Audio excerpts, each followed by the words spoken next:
Bismillahirrahmanirrahim. Assalamualaikum warahmatullahi wabarakatuh. Halo adik-adik, gimana kabarnya? Semoga sehat selalu. Baik, pada pertemuan kali ini kakak akan membahas tentang materi perbandingan berbalik nilai, yang mungkin sebelumnya kalian sudah mempelajari perbandingan senilai atau tidak asing lagi dengan perbandingan. Baik adik-adik, sebelum kita mempelajari perbandingan berbalik nilai, kita flashback sedikit yuk, mengingat kembali apa itu perbandingan senilai dalam ilustrasi berikut ini.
Baik adik-adik, yang dimaksud dengan perbandingan senilai itu adalah apabila nilai dua variabel saling berbanding lurus, jika nilai variabel yang satu semakin besar, apabila nilai yang satu semakin besar, maka nilai variabel yang lain juga akan semakin besar. Atau di sini dia naik ya, sama aja. Nah, atau apabila nilai variabelnya semakin rendah atau turun, maka nilai variabel yang satu lagi akan turun. Atau untuk memahami ilustrasi berikut ini, kakak mempunyai contoh soal berikut. Nah, di sini kakak mempunyai contoh soal yang berbunyi, Angga membeli 2 lusin buku dengan harga 120.000, sedangkan Arin membeli 1 lusin buku dengan harga 60.000. Jadi perbandingan senilai itu adalah apabila kamu membeli lebih banyak barang, atau di sini contohnya buku, maka uang yang bakalan kamu keluarin itu akan semakin banyak. Atau dalam ilustrasi ini, sini kan jumlahnya 2 lusin, sehingga kamu akan mengeluarkan 120.000. Sedangkan Arin membeli 1 lusin dengan harga 60.000. Jadi itu yang dimaksud dengan perbandingan senilai, yang dimana apabila kamu lebih banyak membeli suatu barang, maka jumlah uang yang bakalan kamu keluarin akan semakin banyak. Begitu juga sebaliknya, apabila kamu membeli lebih sedikit barang, maka jumlah uang yang bakalan kamu keluarin lebih sedikit. Jadi bisa dipahami ya, apa itu perbandingan senilai. Nah, setelah kita mengingat kembali apa itu perbandingan senilai, kita lanjut kepada apa sih perbandingan berbalik nilai. Nah, untuk memahami apa itu perbandingan berbalik nilai, perhatikan video ilustrasi berikut ini.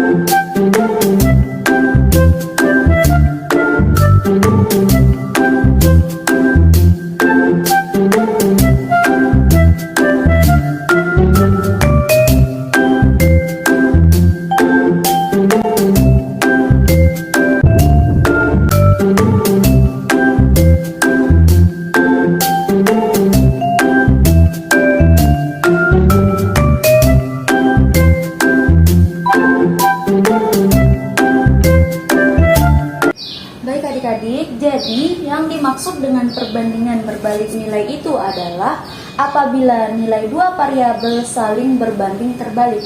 Kenapa dikatakan demikian? Karena jika nilai variabel yang satu semakin besar, maka nilai variabel atau komponen yang satunya lagi akan semakin kecil atau turun. Dan sebaliknya, apabila nilai variabel di komponen satu dia semakin kecil atau turun, maka nilai variabel di komponen 2 akan semakin naik.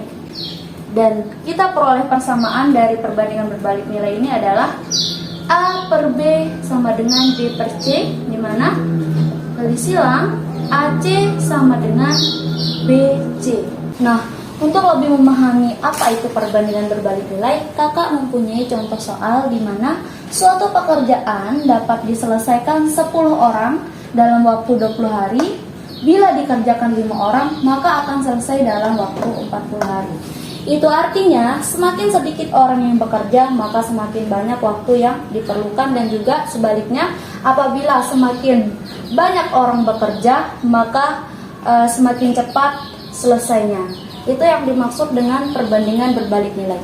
Baik, atau dalam ilustrasi ini, apabila pekerjaan dapat diselesaikan oleh 10 orang, maka waktu yang dibutuhkan 20 hari. Dan apabila dikerjakan oleh 5 orang, maka waktu yang dibutuhkan untuk menyelesaikan pekerjaan tersebut adalah 40 hari. Jadi, bisa disimpulkan apabila makin banyak orang yang bekerja untuk pekerjaan tersebut, maka hari yang dibutuhkan juga semakin sedikit, dan begitu juga sebaliknya. Baik adik-adik, untuk diketahui, untuk menentukan perbandingan berbalik nilai, kita bisa menentukannya dengan 3 cara. Yang pertama dengan grafik, yang kedua dengan tabel, dan yang ketiga dengan persamaan.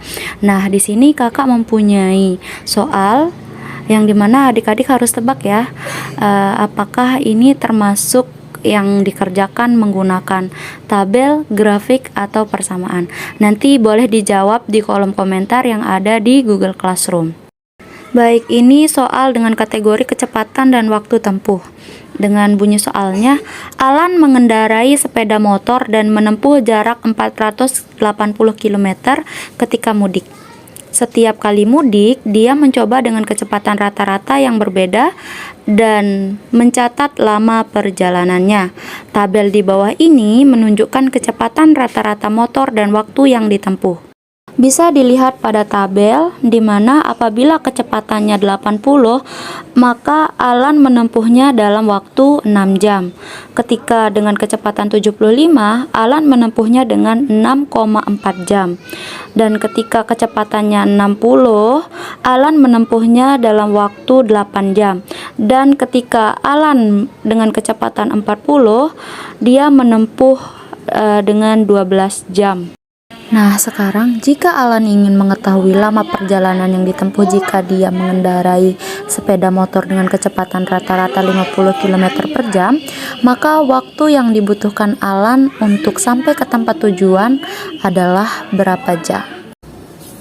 Oke, baik, dari permasalahan Alan tersebut, di sini kita akan menyelesaikannya dengan menggunakan persamaan, yang dimana kita mendapatkan persamaannya yaitu XY sama dengan K, yang dimana X adalah kecepatan rata-rata sepeda motor, Y sama dengan waktu yang ditempuh, sedangkan K adalah konstanta, yang dimana apabila X dikali Y sama dengan K, yang dimana di sini diketahui K-nya itu adalah 480 atau K-nya itu adalah jaraknya, jarak yang akan ditempuh.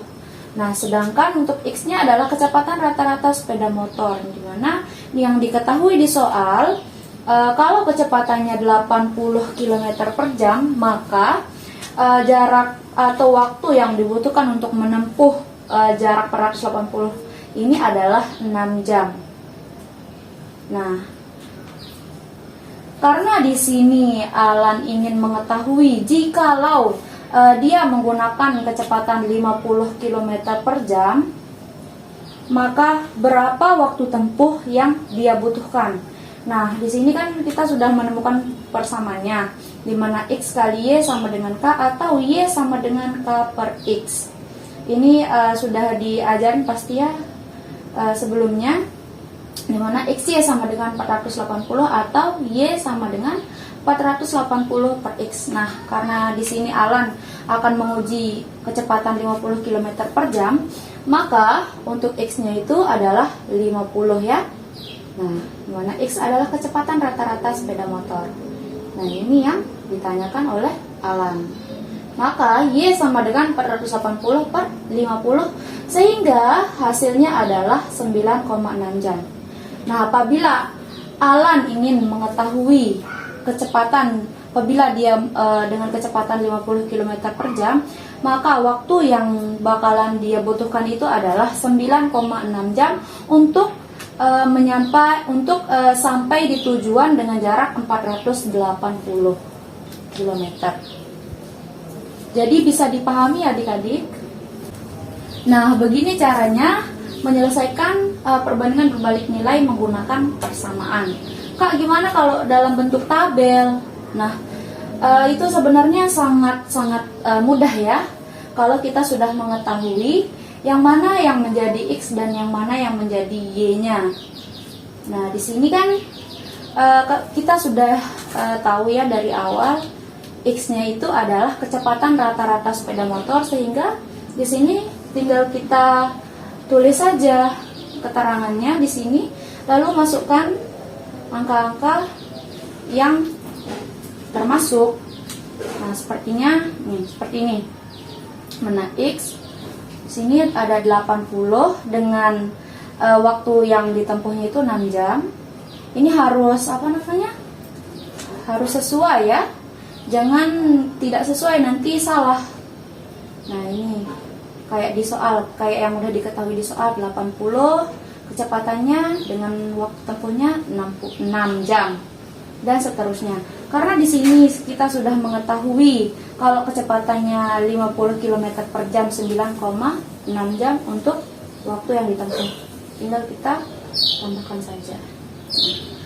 Di mana kita mendapatkan pasangan berurutannya, yaitu dimana X, Y kan, dimana sini 80,6, 75,6,4, 60,8, 40,12, 50,9,6. Nah, begitu caranya kalau kita menyelesaikannya dalam bentuk tabel.